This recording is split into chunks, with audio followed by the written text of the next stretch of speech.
In 1991, a country was born of blood. It was built from the rubble of what many consider to be Africa's worst civil war, driven from a genocide the entire world ignored. It has 3.5 million citizens, and its expats live in almost every major nation on Earth. And yet, I wouldn't be surprised if you'd never even heard its name. After all, you won't see it on your maps because your map maker doesn't believe it exists.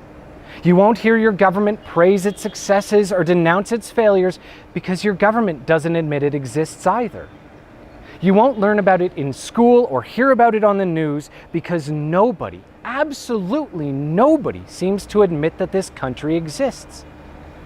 And yet, here I am, sitting on its roofs, paying with its currency, meeting its doctors.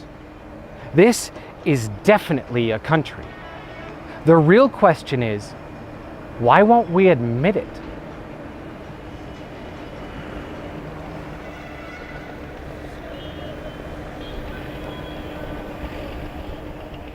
This episode is not about the history of Somalia or the civil war that destroyed the country. For more information on that, I'll be releasing a second video called The Hargeisa Holocaust.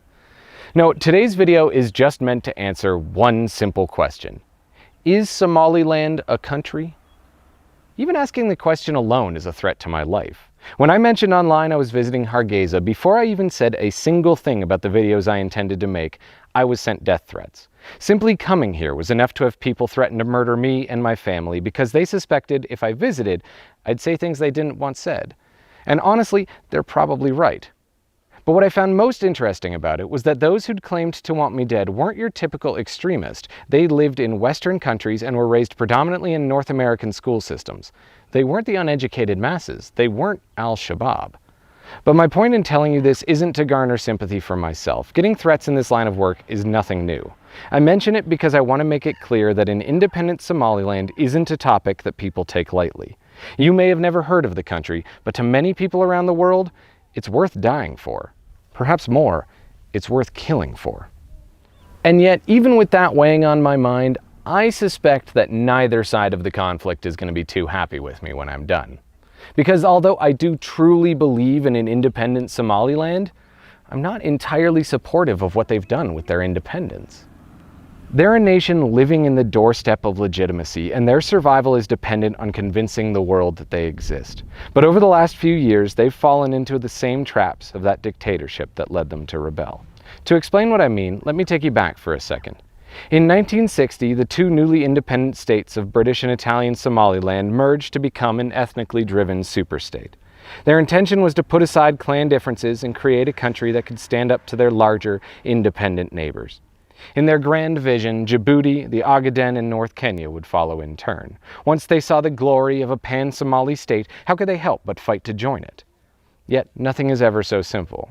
Agreements are only as good as the people who create them, and the unity that was on every politician's tongue wasn't exactly on their mind.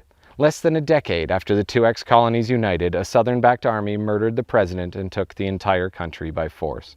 While they claimed their intent was to stop clanism, the reality is that they only intended to stop those who didn't support them.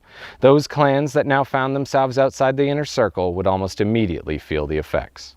Although they shared a single ethnicity and had fought together against their neighbors for thousands of years, the reality is that the Somali people had never really been united. The agreement of 1960 that had combined them into a unified nation was a very ambitious test, a dream being forced to serve as a foundation for reality. But for all the statecraft underway, the clans that dominated the nation had seen little cause to change. Power sharing only works if those with power are intent to share.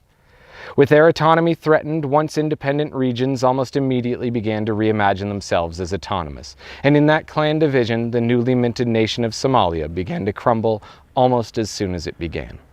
In the north, the Isaaq clan had ruled for hundreds of years. They stretched from the Ogaden in Ethiopia up into Djibouti and across Somaliland. Be it British imperialism, Somali unification, or an independent democracy, the heads of the Isaaq would always expect to remain in power. They were the dominant group. They had the historic ties, and it was their wealth that would keep things stable in their lands. Going against them, in effect, would be akin to going against the entire north, whether the smaller clans agreed to it or not. Civil war was inevitable, and less than 30 years after they'd come together, the country saw one of the worst in Africa's history. As he had with all other clans in the country, the dictator gave the Isaaq an ultimatum: surrender or starve. But they had no intent to do either. The binary didn't suit them. They decided to go with the silent third option: resist. By the mid-1980s, acting in parallel to a number of other rebel groups across the nation, the North revolted in a way that couldn't be stopped. They would be independent again, or they would die trying. But the elites of the South weren't going to let them go quietly. The dictator had to act or risk losing his status. But I suspect few realized just how atrocious his response would be. Bare's answer to their rebellion was so vile it has been appropriately nicknamed the Forgotten Genocide. The second and third largest cities in the country were bombed to near total destruction. Prisons were emptied so they could make way for innocent civilians whose only crime was belonging to the wrong clan. Tens, if not hundreds of thousands of innocent people were murdered in cold blood. But just because one side is evil doesn't make the other side pure. To their great discredit, the rebels of Somaliland attempted to return the favor. This was war, after all. But despite being unable to act on the same scale as those they opposed, atrocities were felt on both sides. Those that still preached unification in the lands they claimed as theirs would see their wells poisoned and their families executed. The ends were always intended to justify the means. In 1991, the dictator was in exile and Somaliland declared itself independent. They returned to the borders that the British had carved out hundreds of years before and began setting up the trappings of a modern state. Today, their independence is undeniable. The Freedom Index rates them higher than any of their neighbors, including Ethiopia. They've instilled democracy and accepted peaceful transitions between elected officials. They've centralized a bank and created a currency. They've taken part in international diplomatic organizations and entered legal contracts with multinational corporations. They've created an independent military, judicial system, and modern constitution. They even have a tourism industry. They've done virtually everything it takes to call oneself a country. The only thing they lack is recognition. So for over 25 years, Somaliland has been waiting for a nation, any nation, to call them free. And for 25 years, the governments of the world have turned a blind eye. With virtually no money on the table, superpowers simply aren't willing to stick out their necks. And why would they? Despite what Western politicians claim, freedom is not in and of itself a sound political theory. If they publicly supported the people of Somaliland in choosing their own fate, how would that reflect in their own countries? There are many reasons the world rejects the obvious independence of these people.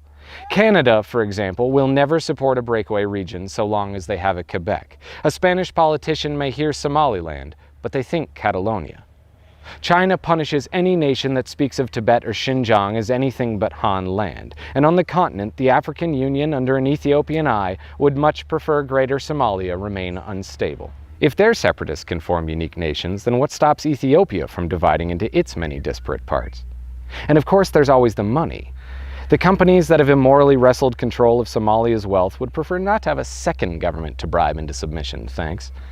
The reality is that nobody cares enough about 3 million Somalis to fight for their freedom. We sit at home and watch Black Hawk Down and pretend that it's all a lost cause. But that's just our ignorance. The reality is that there's simply nothing in it for us. Freedom ain't free. But as I said in the beginning, I don't think this episode is going to please anybody. Because although I'm willing to stand here and say that Somaliland is an independent nation, it isn't what it claims to be. It claims to be a functioning democracy, a nation with a constitution, founded on the principles of freedom from oppression and independence for those who desire it. But for many of the minority groups locked within their borders, this isn't a reality that they would recognize. Calling for reunification with Somalia is enough to get a prison sentence. Poets and journalists sit in cells today simply for expressing their political opinion. Massacres of smaller clans have taken place in both the eastern and western regions and will no doubt continue in the absence of international pressure.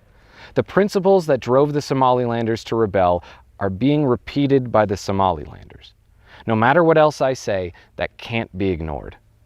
So yes, Somaliland is a country. It deserves to be able to make its own choices about how to govern its land. We, as the international community, should recognize the incredible feats it took to get them here. We should understand what it means when we leave them out in the dark. Oppressing minorities, no matter how awful it is, doesn't negate statehood. Locking up journalists, as much as it pains me to say, doesn't negate statehood. Many states oppress their minorities, and many states have no true freedom of expression. But as I'm sure that many of their citizens will be watching this video, I want to speak to the country directly. If you're a citizen of Somaliland, I want you to take a look in the mirror. You deserve statehood as much as anybody. You don't have to be a perfect nation to be a nation. But if when you look in that mirror, you even for a second see a hint of the ghost of Siad Barre, I want you to realize that there's more to a nation than independence alone. You know what it's like to be oppressed. You know what it's like to have your voice silenced, to be put in jail for your opinion, to be killed for your clan. So take a look at those in Adwal, in Sul and Sanag, those crying out for justice in your own lands. And remember what it was like for you. Don't just be a nation, Somaliland. Be a nation worth supporting. This is Rare Earth.